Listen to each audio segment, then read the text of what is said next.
प्राचीन काल में एक साहूकार था। उसके 7 बेटे और एक बेटी थी। साहूकार की बेटी सातों भाइयों की लाडली बहन थी। उसके भाई रोज उसी के साथ भोजन करते थे। एक समय उसने अपनी सातों भाभियों और अपनी माँ के साथ करवा चौथ का व्रत रखा। उस दिन भी रोज की तरह उसके भाइयों ने अपनी बहन को खाना खाने के लिए बुलाया। तब बहन बोली, भैया आज मेरा करवा चौथ का व्रत है, इसलिए चांद उगेगा तब खाना खाऊंगी। भाइयों ने सोचा कि बहन भूखी रहेगी, इसलिए एक भाई ने दिया लिया, एक भाई ने चलनी ली और पहाड़ पर चढ़ गए। दिया जलाकर चलनी से ढक दिया और कहा, बहन चांद उगाया है, अर्घ दे लो, खाना खा लो। तब बहन ने भाभियों से कहा, भाभी चांद देख लो। भाभी बोली कि बाई जी ये तो चांद तुम्हारे लिए उगा है, तुम ही देख लो, हमारा चांद तो रात में दिखेगा। बहन अकेली ही चांद देखकर खाना खाने बैठ गई। पहले कौर में बाल आया, दूसरे में ससुराल से बुलावा आ गया कि बेटा बहुत बीमार है, सो बहू को जल्दी भेजो। माँ ने जैसे ही कपड़े निकालने के लिए बक्सा खोला, 3 बार कभी सफेद कभी काला कभी नीला कपड़ा हाथ में आया।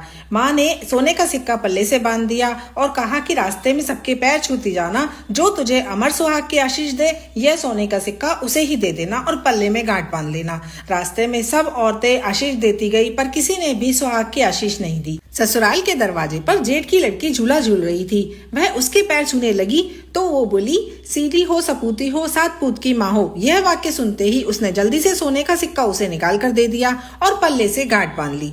अंदर गई तो पति मरा पड़ा था। बहू ने अपने मरे हुए पति को जलाने के लिए नहीं ले जाने दिया और बोली कि मेरे लिए अलग से झोपड़ी बनवा दो। तब वहीं अपने मरे हुए पति को लेकर रहने लगी।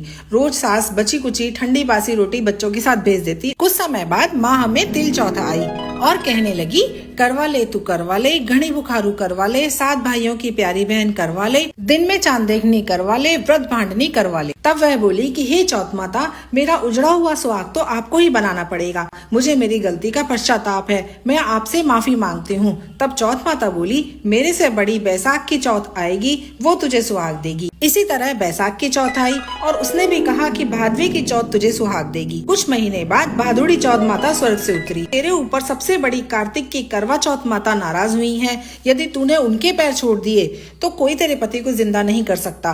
कार्तिक का महीना आया, स्वर्ग से चौथ माता उतरी। चौथ माता आई और गुस्से से बोली, भाइयों की प्यारी बहन करवा ले तू करवा ले, दिन में चांद देखनी करवा ले, व्रत भांडनी करवा ले, घड़े बुखारू करवा ले। साहूकार की बेटी ने चौथ माता के पैर पकड़ लिए और विलाप करने लगी, हे चौथ माता, मैं ना समझती, मुझे इतना बड़ा दंड मत दो। मेरी बिगड़ी आपको बनानी ही पड़ेगी, क्योंकि आप सब जगत की माता हैं और सबकी इच्छा पूरी करने वाली हैं। उसकी इस करुण पुकार को सुनकर माता का हृदय पिघला और माँ ने उसे अमर सुहाग का वरदान दे दिया। करवा चौथ माता की कृपा से उसका पति पुनर्जीवित हो गया और दोनों पति पत्नी ने चौथ माता का धन्यवाद किया और विधि विधान से उज्जवल किया।